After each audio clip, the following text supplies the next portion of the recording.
Hello दोस्तों, नमस्कार। एक बार फिर से मेरे YouTube चैनल पर आपका स्वागत है। आशा करता हूं कि आप सब लोग बढ़िया होंगे। और अभी तक आपने चैनल को सब्सक्राइब नहीं किया है तो जल्दी से सब्सक्राइब कर लीजिए। अब सीधा चलते हैं हम अपनी आज की क्लास पर। तो आज की क्लास में हम क्या पढ़ने वाले हैं? केंद्रीय सार्वजनिक क्षेत्र के उद्यम। किसके बारे में पढ़ने वाले हैं हम? केंद्रीय सार्वजनिक क्षेत्र के उद्यम के बारे में पढ़ने वाले हैं। अब देखिए, केंद्रीय सार्वजनिक क्षेत्र के उद्यम को होने वाले लाभ और नेटवर्क के आधार पर कितने भागों में बांटा गया है? 3 भागों में। किस आधार पर बांटा गया है? लाभ और नेटवर्क के आधार पर। और कितने भागों में बांटा गया है? 3 भाग। अब 3 भाग कौन कौन से है? पहला है महारत्न कंपनी, दूसरी है नवरत्न कंपनी और तीसरी है मिनी रत्न कंपनी। अब देखिए, 2023 में अगर कोई भी एग्जाम होता है उसके लिए इनकी संख्या के बारे में अगर कोई प्रश्न पूछ ले तो उसमें क्या बताना है? महारत्न कंपनियों की संख्या कितनी है? 12। नवरत्न कंपनियों की संख्या कितनी है? 12। और मिनी रत्न कंपनियों की संख्या कितनी है? 74 या 75, यानी 74, 75। तो ये संख्या के बारे में अगर कोई प्रश्न पूछ ले तो ये संख्या हमें बतानी है। वर्तमान में इनकी संख्या लगभग बढ़ गई है, 1-2 बढ़ गई है, लेकिन 2023 के एग्जाम के लिए ये संख्या हमें यह बतानी है। अब सबसे पहले हम देखते हैं मिनी रत्न कंपनी। तो देखिए, मिनी रत्न कंपनियों को भी कितने भागों में बांटा गया है? 2 भागों में बांटा गया है। पहला है मिनी रत्न श्रेणी 1 और दूसरा है मिनी रत्न श्रेणी 2। तो देखिए, मिनी रत्न श्रेणी 1 की कंपनी बनने के लिए क्या क्या योग्यताएं होनी चाहिए या क्या शर्तें, वो देख लेते हैं। तो मिनी रत्न कंपनी 1 का दर्जा प्राप्त करने के लिए आवश्यक है कि कंपनी ने पिछले 3 वर्षों से लगातार लाभ प्राप्त किया है। पिछले 3 वर्षों से लगातार लाभ प्राप्त किया हो और 3 साल में से कम किसी एक वर्ष में 30 करोड़ रुपए का शुद्ध लाभ अर्जित किया हो। तो देखिए, मिनी रत्न श्रेणी की शर्त क्या है? पिछले 3 वर्षों से लगातार लाभ प्राप्त किया हो और 3 वर्षों में से किसी एक वर्ष में 30 करोड़ से ज्यादा का 30 करोड़ प्लस का लाभ प्राप्त किया हो। तो ये मिनी रत्न श्रेणी 1 की शर्त है। अगर कोई कंपनी मिनी रत्न श्रेणी की कंपनी बन गई है तो उसको क्या छूट मिलेगी? तो उसको ये छूट मिलेगी वह 500 करोड़ रुपए, वह 500 करोड़ रुपए या अपनी कुल संपत्ति। अब देखिए, यहाँ पर 2 चीजें, एक तो है 500 करोड़ या उसकी कुल संपत्ति, इन दोनों में से जो भी कम हो उसके बराबर सरकार की पूर्वानुमति के बिना खर्च कर सकती है मिनी रत्न श्रेणी 1 की कंपनी। अब देखिए, मिनी रत्न श्रेणी 2 की कंपनी की क्या शर्त है? कंपनी ने पिछले 3 साल से लगातार लाभ अर्जित किया हो और उसकी नेटवर्थ सकारात्मक रही हो। इसमें बस यही है कि पिछले 3 वर्षों से लगातार लाभ प्राप्त किया हो, केवल इतना ध्यान रखना है। यहाँ पर 2 चीजें, पहली चीज है 3 वर्षों से लगातार लाभ प्राप्त किया हो और इन 3 वर्षों में से किसी एक वर्ष में 30 करोड़ से ज्यादा का लाभ प्राप्त किया हो। और यहाँ पर 30 करोड़ वाली कोई भी चीज नहीं है, केवल 3 वर्षों से लगातार लाभ प्राप्त किया हो। और इनको छूट है कि 250 करोड़ रुपए तक सरकार की पूर्वानुमति के बिना या फिर उनके कुल शुद्ध मूल्य का 50% तक, या इन दोनों में से जो भी कम हो। देखिए, या तो 250 करोड़ या कुल शुद्ध मूल्य का 50%। अब इन दोनों में से जो भी कम हो उसके बराबर सरकार की मंजूरी के बिना पूंजीगत व्यय ये कर सकती है। अब देखिए, मिनी रत्न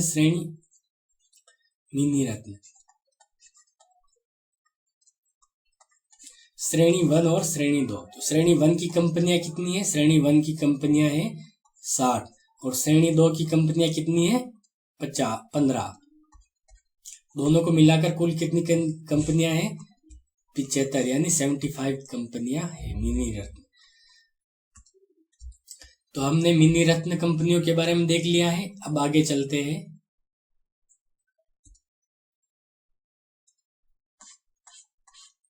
अब हम देखते हैं नवरत्न कंपनियों के बारे में। नवरत्न कंपनी, तो देखिए, भारत में नवरत्न योजना कब शुरू हुई है? 1997 में, यानी 1997 में नवरत्न कंपनियों की शुरुआत हुई। अब देखिए, इनके लिए, नवरत्न कंपनियों के लिए आवश्यक जो मानदंड है वो देख लेते हैं। सबसे पहली चीज क्या है कि जो नवरत्न कंपनी होगी उसको क्या होना चाहिए? सबसे पहले मिनी रत्न, जो नवरत्न कंपनी है वो उसको मिनी रत्न का दर्जा मिला होना चाहिए। और दूसरी चीज क्या है कि जो पिछले 5 वर्ष है, पिछले 5 वर्ष में से 3 वर्षों में वेरी गुड रेटिंग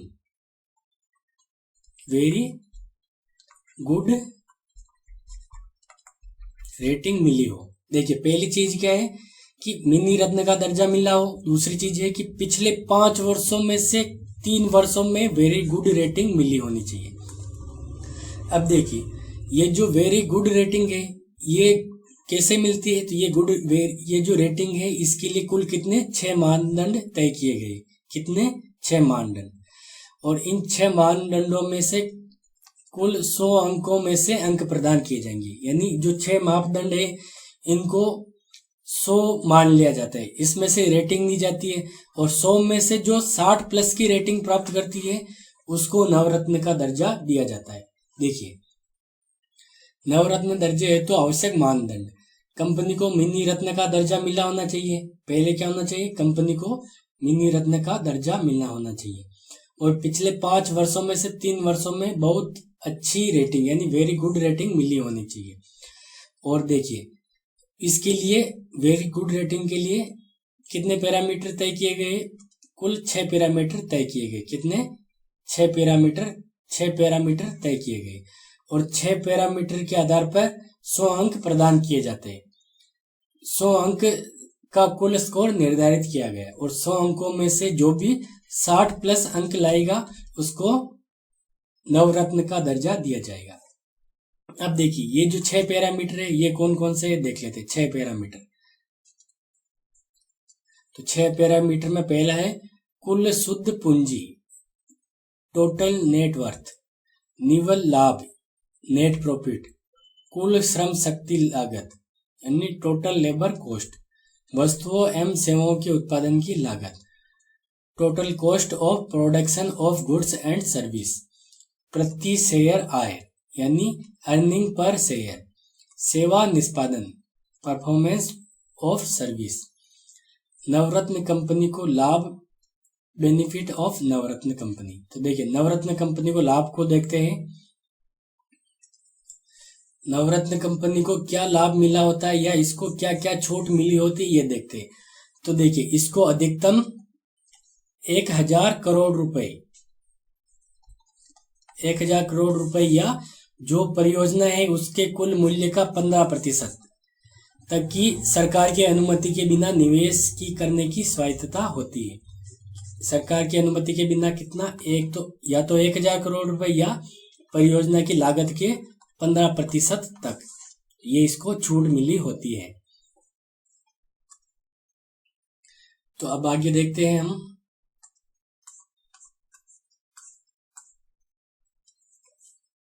भारत में वर्तमान में कुल 13 नवरत्न कंपनियां हैं। इसमें जो 13वीं कंपनी है वो अभी अभी जुड़ी है इस श्रेणी में। तो अगर 2023 में किसी भी एग्जाम में पूछा जाए तो अगर 12 ऑप्शन में है तो 12 को राइट करना है, ये ध्यान रखना है 2023 के लिए। और आप इन 13 कंपनियों का नाम यहाँ से पढ़ सकते हैं। Bharat electronics limited, container corporation of India limited, Hindustan aeronautics limited, महानगर टेलीकॉम निगम लिमिटेड, ये 13 कंपनियों के नाम हैं। अब चलते हैं आगे। अब हम देखते हैं महारत्न श्रेणी की कंपनी। अब देखिए, जो महारत्न कंपनियां हैं उनकी शुरुआत कब हुई? 19 मई 2010 को। देखिए, जो नवरत्न कंपनियां थी, नवरत्न की शुरुआत कब हुई? 1997। और महारत्न की शुरुआत कब हुई? 19 मई 2010 को केंद्रीय सार्वजनिक क्षेत्र के उद्यमों को सशक्त बनाने और विश्व स्तर पर उनके संचालन का विस्तार करने के लिए योजना शुरू की गई।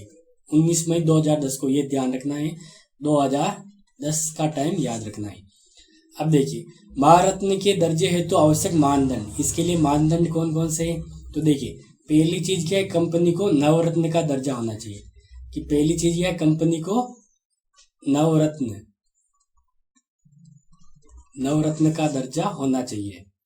और दूसरी चीज क्या है, कंपनी को भारतीय प्रतिभूति और विनिमय बोर्ड यानी security exchange board of India SEBI SEBI, ये कब अस्तित्व में आया? 1992।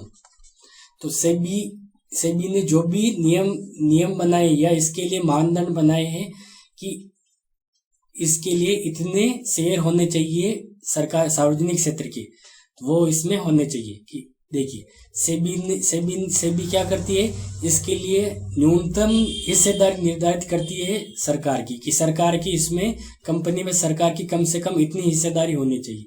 तो वो सेबी के नियमों का भी पालन करना चाहिए। एक बार वापस बताता हूं कि पहली चीज क्या है कि इसको नवरत्न का दर्जा मिला होना चाहिए। महारत्न के लिए पहली तो ये है कि नवरत्न का दर्जा होना चाहिए। दूसरी चीज है कि सीएम के